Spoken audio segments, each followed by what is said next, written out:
자, 오늘 나누실 하나님 말씀은 느헤미야 9장 32절에서 38절까지 저와 여러분이 한 절씩 교독하시죠. 우리 하나님이여 광대하시고 능하시고 두려우시며 언약과 인자하심을 지키시는 하나님이여 우리와 우리 왕들과 방백들과 제사장들과 선지자들과 조상들과 주의 모든 백성이 아수르 왕들의 때로부터 오늘까지 당한 모든 환난을 이제 작게 여기지 마옵소서.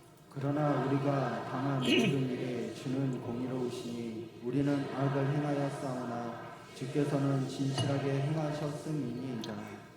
우리 왕들과 방백들과 제사장들과 조상들이 주의 율법을 지키지 아니하며 주의 명령과 주께서 그들에게 경계하신 말씀을 순종하지 아니하고 그들이 그 나라와 주께서 그들에게 베푸신 큰 복과 자기 앞에 주신 넓고 기름진 땅을 누리면서도 주를 섬기지 아니하며 악행을 그치지 아니하였으므로 우리가 오늘날 종이 되었는데 곧 주께서 우리 조상들에게 주사 그것의 열매를 먹고 그것의 아름다운 소산을 누리게 하신 땅에서 우리가 종이 되었나이다. 우리의 죄로 말미암아 주께서 우리 위에 세우신 이방 왕들이 이 땅에 많은 소산을 얻고 그들이 우리의 몸과 가축을 임의로 관할하오니 우리의 곤란이 심하오며. 다 같이 읽습니다. 우리가 이 모든 일로 말미암아 이제 견고한 언약을 세워 기록하고 우리의 방백들과 레위 사람들과 제사장들이 다 임봉하나이다 하였느니라.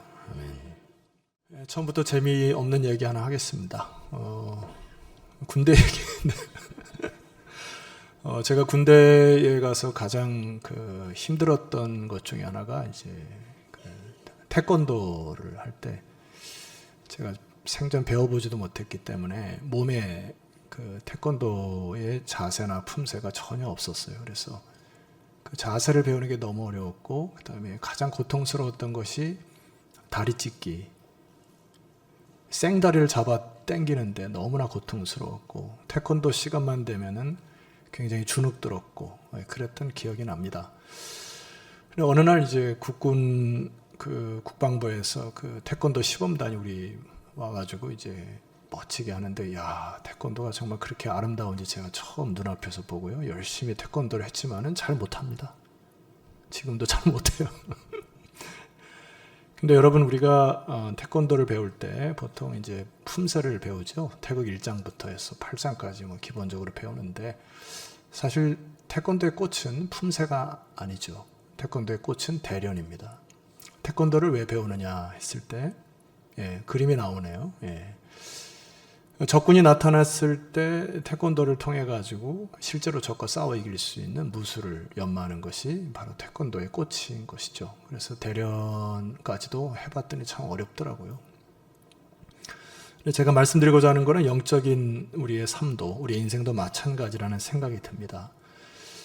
내가 어떤 성경 공부를 했고 어떤 코스를 밟았고 다 중요하죠. 그거는 품새에 불과한 것이죠. 내가 신앙이 몇 년이 지났고 그것도 다 품새에 자세에 불과한 것밖에 안 됩니다. 궁극적으로 여러분들이 던져야 질문은 내가 지금 영적 전투를 싸우고 있는가? 내가 삶의 현장에서 경건의 능력을 가지고 하나님의 나라와 영광을 위하여 힘을 다하고 있는가? 이걸 보셔야죠. 평생 동안 내가 신앙의 자세나 훈련받은 그것을 성경의 지식을 자랑한들 아무 소용이 없겠죠. 하나님께서 여러분에게 주어졌던 이 모든 것들을 통하여서 다시 훈련하고 또 삶의 현장에서 쓰임받고 그러다 주의 품에 안기는 거 아닙니까? 그런 축복의 삶이 되시기를 소망합니다. 제가 오늘 여러분에게 살펴보고자 하는 이 본문의 말씀도 고국으로 돌아온 이 백성들이 그동안의 신앙의 자세와 마음가짐을 다 잃어버린 것이죠. 그래가지고 이제 고국으로 돌아와서 느헤미야 7장까지는 무너진 성전을 재건하고 그 다음에 성벽도 다시 쌓고 예루살렘 성읍도 다 잡고 그런 과정을 7장까지 적었지만은 실질적으로 제가 여러분과 8장을 조금 이렇게 볼 텐데 8장부터는 뭘 얘기하냐면은 그들의 내면을 하나님 앞에 올려드리는 경건의 능력을 회복하는 일들이 느헤미야 8장부터 펼쳐지는 것이죠. 그러니까 실제로 중요한 게 어디냐면은 8장부터입니다. 여러분 우리 지금 리모델링을 통해서 아주 고상하게 앉아서 예배를 드리는 축복이 있지만은 이 껍데기가 중요한 게 아니죠. 이제는 앞으로 우리의 삶을 어떻게 더 경건의 능력을 회복하고 또 합력하고 이런 것에 여러분 집중해야 될 것이죠. 그래서 이스라엘 백성들이 오셔가지고 그 땅에 와가지고 힘쓴 그 신앙의 자세들을 우리가 좀 배워야 할 필요가 있습니다. 8장 1절로 좀 올라가셔서 보시게 되면은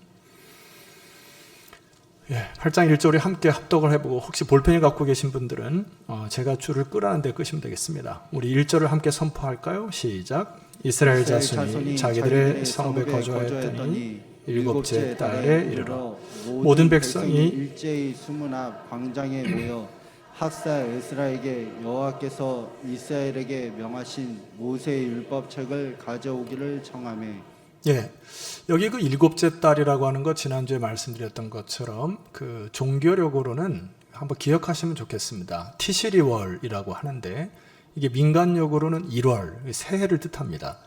그러니까 이들이 7월이라고 하는 그 두 가지 달력을 쓰는데 티시리월에 이들이 뭔가 새로운 마음으로 모이기 시작했다라고 했을 때 중반절에 보니까 모든 백성이 여기서부터 줄을 한번 꺼볼까요? 모든 백성이 그 다음 일제히 수문 앞 광장에 뭐 했다 했습니까? 모였다. 여기까지 줄을 딱 끄세요. 이게 회복의 시작입니다. 성경에도 모이기를 피하는 자들의 어떠한 습관과 같이 하지 마라 이렇게 됐습니다. 그날이 가까움을 볼수록 너희들은 모이기를 힘쓰고 더욱 그리하라 했습니다. 구역장들에게 질문할게요. 예를 들어 구역 식구들이 우리 몇 월 며칠에 한번 모입시다 했는데 10명 중에 3명 왔어. 구역장 신나 막 그럴까요? 힘이 쫙 빠진. 교사들도 마찬가지입니다. 이번 수련회 동안에 아마 부장들이 굉장히 스트레스를 많이 받을 텐데 코로나 이후에 몇 명이나 올까? 제가 늘 묻거든요. 왜냐하면 간식을 사줘야 되기 때문에 아이들이 몇 명 모입니까? 이러면 부장들이 스트레스를 많이 받는 것이죠. 생각보다 안 모이면은 이게 알거든요. 그런데 생각보다 아이들이 막 모여가지고 찬송 드리면 뭐가 나죠? 막 힘이 나는 거예요. 회복의 시작은 어디서부터라고요? 모이는 것부터입니다. 모이는 것. 8장부터 이들이 수문 앞 광장 앞에 모이기 시작했습니다. 벌써 이게 게임이 이제 시작되는 거죠. 영적 훈련이. 모이기를 힘써 주시기를 부탁합니다. 자, 그 다음에 2절 말씀, 8장 2절 말씀 보니까 이 부분도 한번 같이 읽어볼까요? 시작. 일곱째 달 초하루에 제사장 에스라가 율법책을 가지고 회중 앞 곧 남자나 여자나 알아들을 만한 모든 사람 앞에 이르러 3절까지요. 수문 앞 광장에서 새벽부터 정오까지 남자나 여자나 알아들을 만한 모든 사람 앞에서 읽음에 뭇 백성이 그 율법책의 귀를 기울였는데 2절로 다시 올라가시면은 일곱째 달 초하루에 티시리월 7월 1일에 에스라가 율법책을 가지고 회중 앞에 섰습니다. 이때는 여러분이 아시는 나팔절에 대한 의미입니다. 나팔절은 화면을 보시게 되면은 저 새해 벽두에 제사장들이 양각 나팔을 통해서 뿌 하고 이제 새해를 시작하는 나팔을 불기 시작합니다. 그래서 우리 민족의 새해가 밝았다라는 의미로 나팔을 불고 시작을 하는데 이거를 구속사적으로 해석하게 되면은 드디어 우리의 모든 어둠은 지나고 예수 그리스도가 메시아가 올 것이다라고 하는 희망의 나팔을 선포하는 거예요. 뿌 하고 새해를 시작하는 것이죠. 그래서 이 나팔절에는 3가지 제사를 드렸습니다. 번제, 소제, 속제제를 드렸어요. 레위기서에 기록되어 있습니다. 그리고 모든 노동을 금지하고 새해 첫날에 다 모여서 나팔절을 하나님께 드리는 것이 거국적인 이스라엘 민족의 첫 번째 절기입니다. 그런데 오늘 본문의 말씀 보니까 제사를 드렸다고 기록되어 있지 않고 3절 하반절에 보니까 줄을 끄셔야 됩니다. 뭇 백성이 보입니까?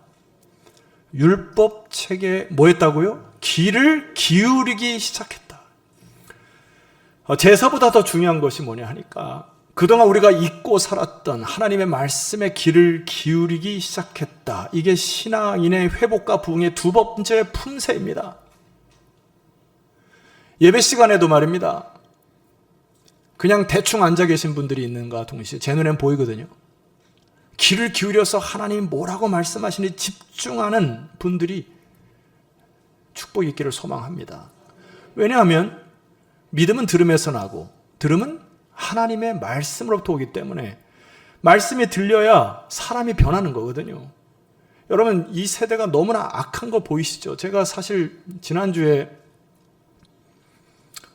학교 교권이 땅에 떨어지고 초등학생들이 선생님들에게 행하는 이 짓거리들을 보고 너무 속상하기도 하고, 건국 이래 교사들이 5,000명이 모여서 이 인권에 대해서 데모하는 것은 처음입니다.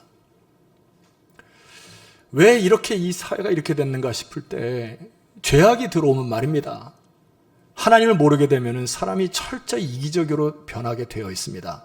자기 중심적인 사람이 되게 되어 있어요. 자기 초점으로 인생을 살아갑니다. 돈을 벌어도 다 자기의 유익을 위해서 법니다.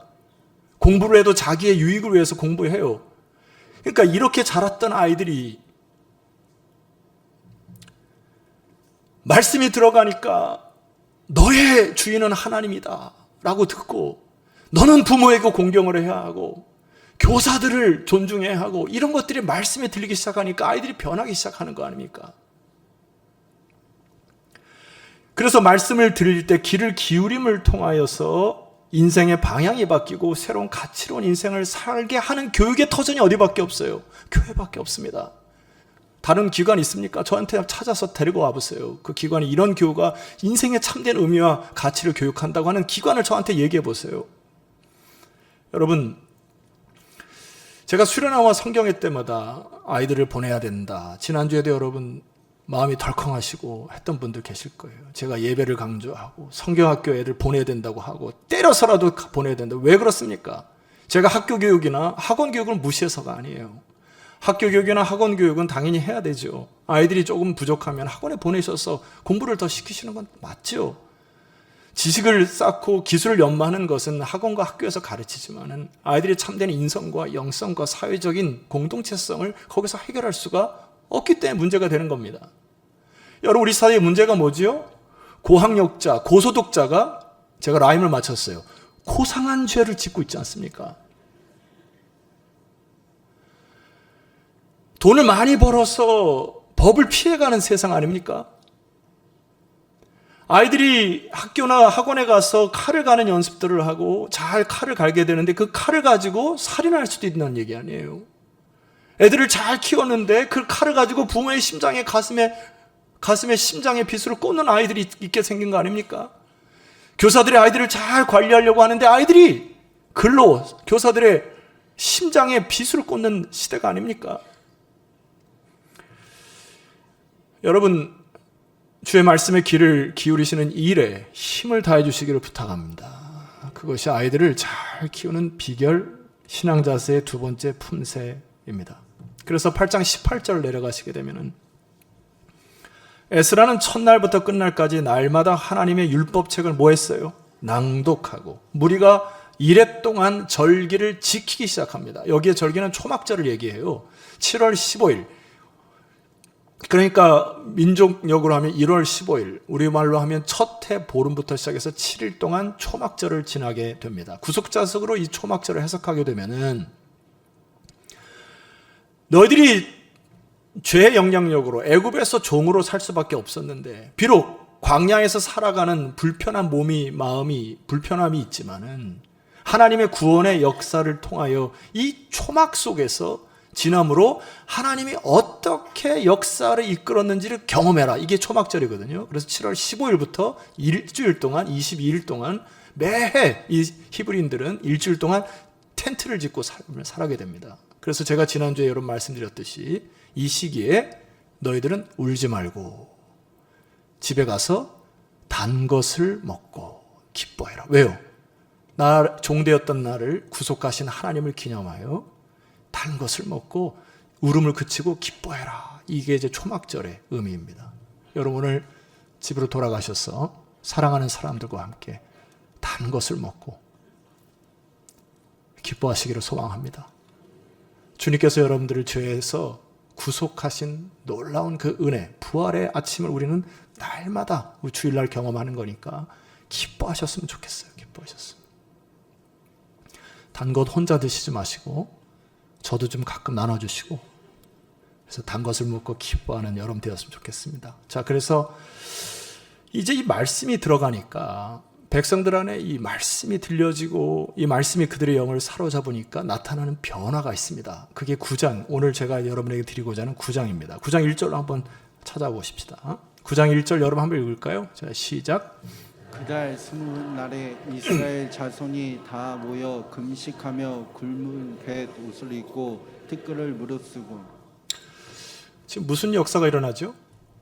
회개의 역사가 일어나고 있습니다. 세 번째 자세는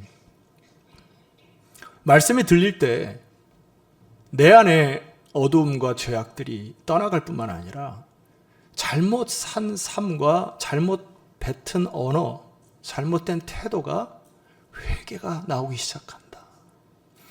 여기 주목해야 될 그 단어 하나는 29날 이렇게 되어 있는데, 따져봅시다. 7월 1일은 나팔절이고요.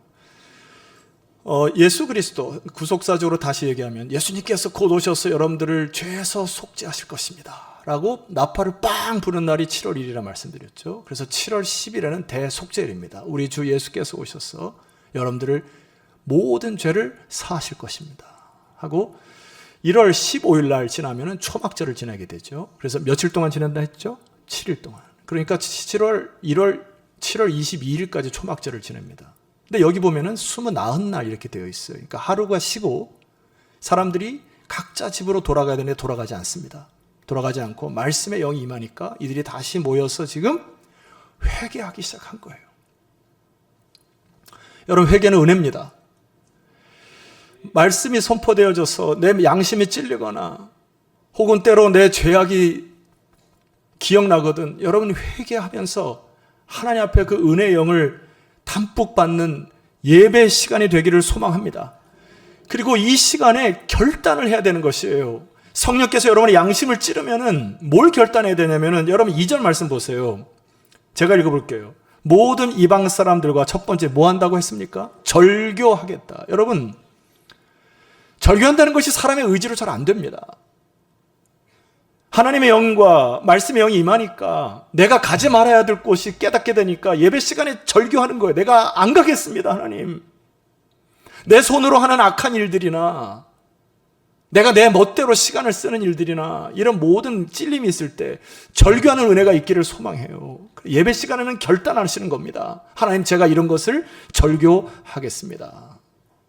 그리고 두 번째 회개의 영이 무엇이 일어나요? 여기 보니까 자기의 죄와 조상들의 허물을 자복하기 시작했다.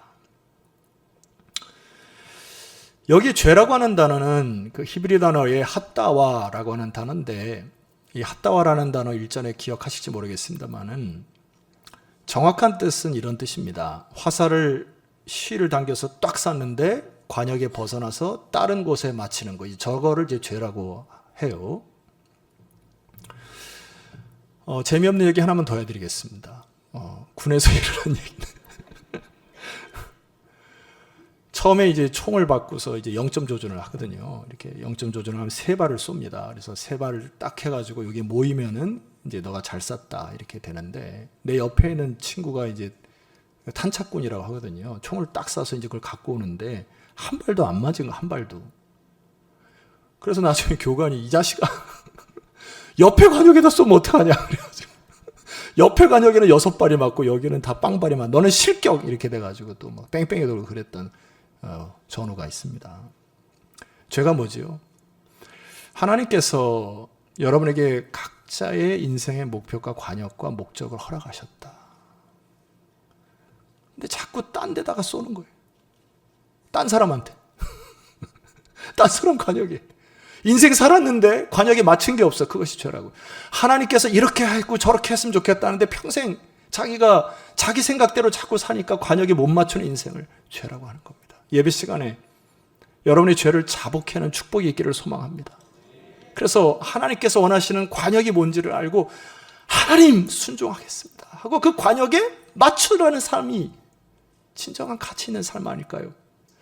이들이 자복을 할 때 말입니다. 조상들의 허물까지도 자복하기 시작합니다. 조상들의 허물이 막 떠오르는 거예요. 우리 공동체 안에 내가 개인주의를 벗어나서 우리 공동체가 뭔가를 잘못하고 있을 때 이것이 막 떠오르는 겁니다. 그러면 함께 예배 시간에 모여서 하나님, 우리가 이런 것에 돌이키겠습니다 라고 할 때 하나님의 은혜가 있는 거죠. 하나님의 영이 임하고 말씀의 영이 임하니까 말입니다, 많은 변화가 일어나는데 3절 이하에 보면은 이러한 변화가 있습니다. 이날에 낮 4분의 1은 그 자의 자리에 서서 그들의 하나님 여호와의 율법책을 뭐 했다 했습니까? 낭독하고. 낮 4분의 1은 뭐 했다 했어요? 자복하고. 예배가 제대로 드려지게 되면 말씀을 드릴 때 우리는 속에서 회개형이 터지는 것은 축복인 것이에요. 히브리 사람들의 개념은 12시간을 4등분으로 쪼갭니다. 그러니까 첫 시간이 새벽 6시부터니까 낮 4분의 1은 6시부터 9시까지 말씀을 낭독하고 귀 기르는데 힘을 다했고 지치지 않습니다. 그리고 두 번째 낮 4분의 1은 9시부터 12시까지 그들의 죄를 자복하고 찬양하기 시작합니다. 이게 말씀의 영이 임하거나 하나님의 은혜가 영이 임하면 사람들이 지치지 않는다고요. 여러분, 저는 이것을 경험합니다.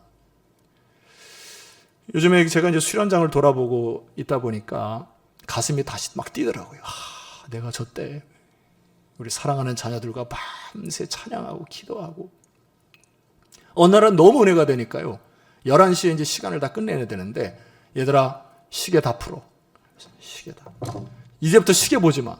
하나님께서 어떻게 역사하신지 우리 한번 보자 해가지고 밤새 찬양하고 기도하는데 새벽 4시까지 말해요. 지치지도 않고. 아멘 안 합니까? 얘네들이 성경학교 수련회 받은 은혜로 한 해를 살아가는 거야. 한 해를 열정적으로 살아가는 거죠. 이게 하나님의 영에 임한 사람들의 특징 아닙니까? 그러니까 이 예배 시간에 레위 사람들이 이제 그 분위기를 딱 채고서요, 4절 말씀 보세요. 9장 4절.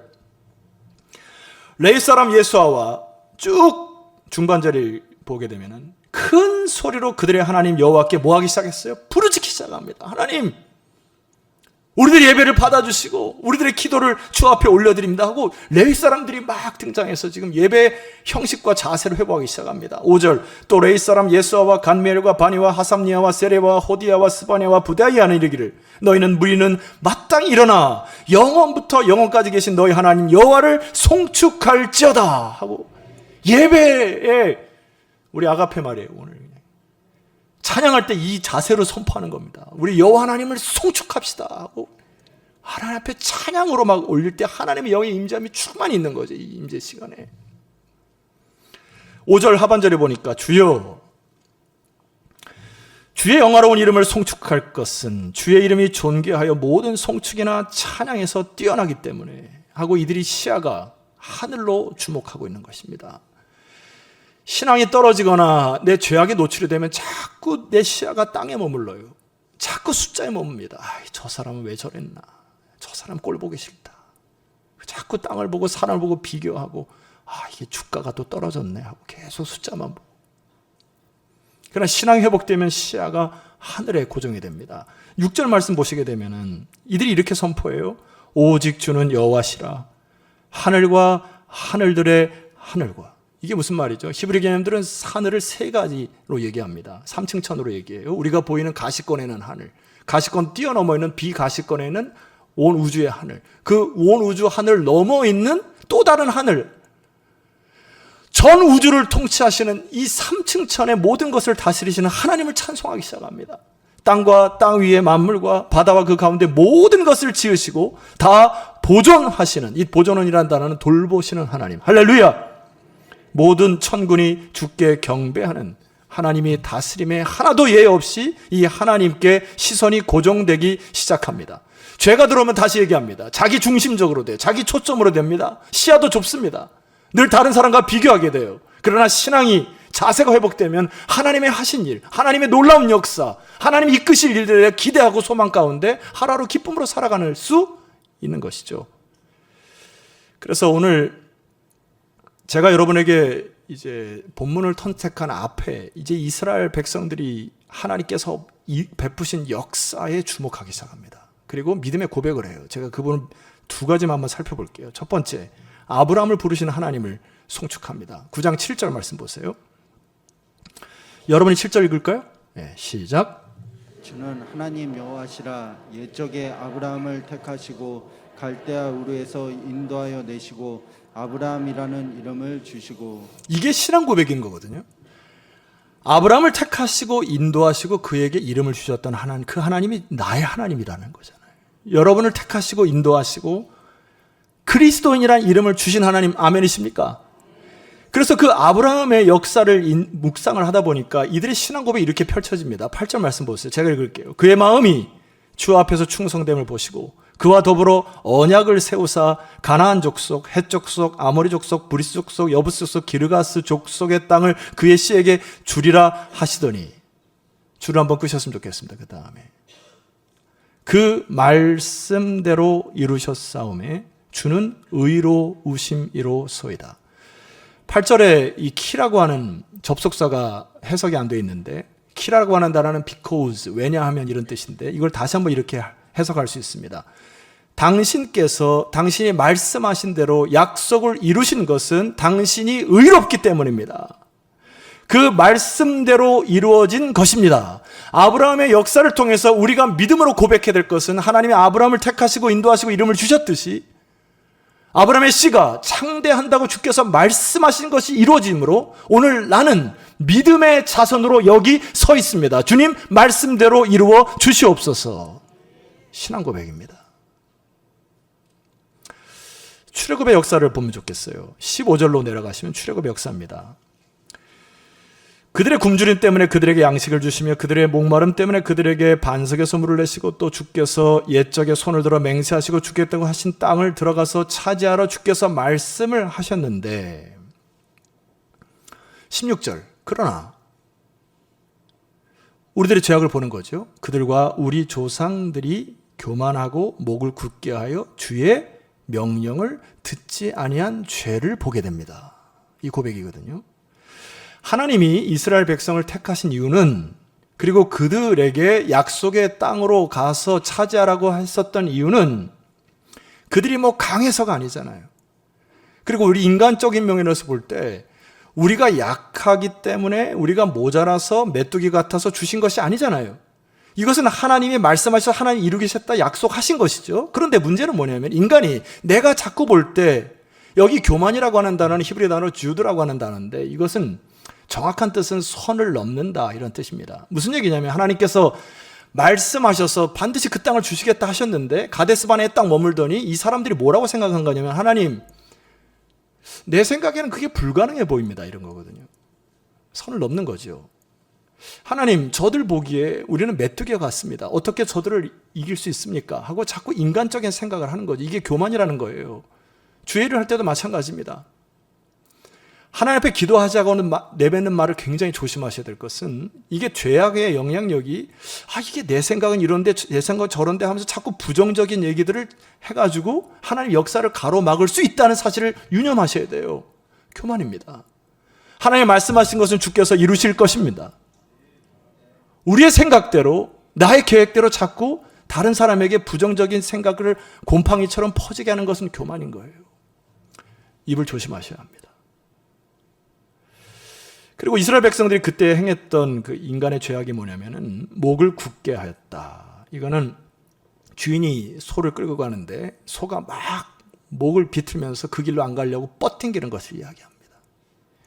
역사를 통해서 자신을 보기 시작하거든요. 그래서 17절 비로소 거역하고 주께서 그들 가운데 행하신 기사를 우리가 기억하지 아니하였고 목을 굳게 하였고 패역하여 스스로 한 우두머리를 세웠고 종되었단으로 돌아가고자 계속 얘기했던 과거의 아픔과 상처를 고백하기 시작합니다. 그래서 여기서 끝나는 게 아니라 이 출애굽의 역사를 통해서 17절 하반절에 보니까 그러나 여기서부터 믿음의 고백이 되는 거예요. 자 보실까요? 아멘으로 화답하시면 감사하겠습니다. 그러나 주께서는 용서하시는 하나님이시라. 주님은 은혜로우시고 주님은 긍휼히 여기시고 더디 노하시는 분이시고 인자가 풍부하신 분이시므로 우리를 버리지 아니하시고 여기까지 인도하신 그 하나님이 나의 하나님이십니다. 고백이. 이게 신앙의 자세입니다. 제가 말씀을 준비하면서 오늘 끝 찬송을 290장으로 하려다가 다른 걸 준비했는데 290장 1절에 보면 이런 표현이 있습니다. 우리는 주님을 늘 배반하나. 그 다음 가사 기억나세요? 내 주 예수 여전히 날 부르사 그 참되신 사랑을 베푸시나니 내 형제여 주님을 곧 따르라. 역사를 보면은 우리는 늘 넘어지는 것 같고 늘 배반하는 것 같고 언약 백성 같지 않은 자세와 태도를 갖고 있는데 우리 하나님의 긍휼과 은혜가 너무 크셔서 여러분들을 때마다 고비마다 일으켜 세우시고 붙잡아 주시고 여기까지 일으키시는 주께서 말씀하신 것은 반드시 이루신다는 그 믿음의 고백이 이 사람들의 고백이 되었던 거. 여러분의 고백이 되어지기를 주의 이름으로 축원합니다. 그래서 오늘 우리가 선택한 이 본문은 신앙의 자세와 품새가 회복된 자들이 이제 제가 세 가지로 이 제목을 한번 삼아봤는데 첫 번째 언약 갱신의 구절이다 이런 표현을 써봤고요. 두 번째 대련 준비 끝이라는 주제를 한번 삼아봤고 세 번째 영적 전투 경계 태세 완료. 뭐가 마음에 드십니까? 끝나고 얘기해 봅시다. 32절 이하에 보면 이제 이들이 믿음의 품새와 자세를 잘 회복해서 하나님 이제 우리가 하나님의 영광을 위하여 힘을 다하겠습니다 하고 약조하는 일이 생기고 10장에는 그 언약을 동맹한 자들 이름이 쫙 기록되어 있습니다. 여러분이 주인공이 되어지기를 소망합니다. 자 32절 보세요. 우리 하나님이여 광대하시고 능하시고 두려우시며 언약과 인자하심을 지키시는 하나님이여 우리와 우리 왕들과 방백들과 제사장들과 선지자들과 조상들과 주의 모든 백성이 아수르 왕들의 때로부터 거기 마지막은 함께 읽도록 하겠습니다. 시작. 오늘까지 당한 모든 환난은 이제 작게 여기지 마옵소서. 이건 이렇게 믿음의 기도를 드린 겁니다. 하나님은 지금까지 우리들의 환난을 작게 여기지 않으셨습니다.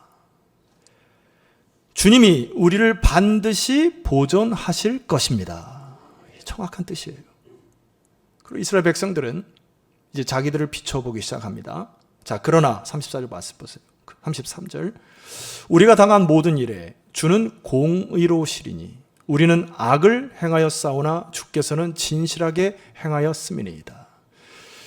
제가 계속 강조했던 부분이 있죠. 아브라함도 창세기 보면 12장, 17장 지나갈 때 넘어지기 시작합니다. 근데 주님께서 다시 일으키시는 우리는 비록 악을 행하였사오나 하나님의 언약에 신실한 주님을 보고 다시 일어납니다. 이런 고백이잖아요. 36절. 우리가 오늘날 종이 되었는데 곧 주께서 우리 조상들에게 주사 그것의 열매를 먹고 그것의 아름다운 소산을 누리게 하신 땅에서 우리가 종이 되었나이다. 37절. 현실을 자각하기 시작한 것이죠. 우리의 죄로 말미암아 주께서 우리 위에 세우신 이방 왕들이 이 땅에 많은 소산을 얻고 그들이 우리의 몸과 가축을 임의로 관할하오니 우리의 곤란이 심하기는 하지만은 이들의 이제 신앙의 자세입니다. 38절 함께 선포합니다. 시작. 우리가 이 모든 일로 말미암아 이제 견고한 언약을 세워 기록하고 우리의 방백들과 레위 사람들과 제사장들이 다 임봉하나이다 하였느니라. 사진 하나 보고 제가 말씀을 정리합니다. 여러분이 잘 아시는 안중근 의사, 열사입니다. 상해 임시정부를 세우기 전에 만주벌판에서 민족의 독립을 위하여 자기의 새끼손가락을 끊고 두 손가락을 끊고 혈명을 맺어서 독립을 위해서 힘을 다했던 사람, 많은 대한민국 사람들이 존중하고 존경하죠. 타협하지 않았던 결과입니다. 오늘 우리 한국 교회 안에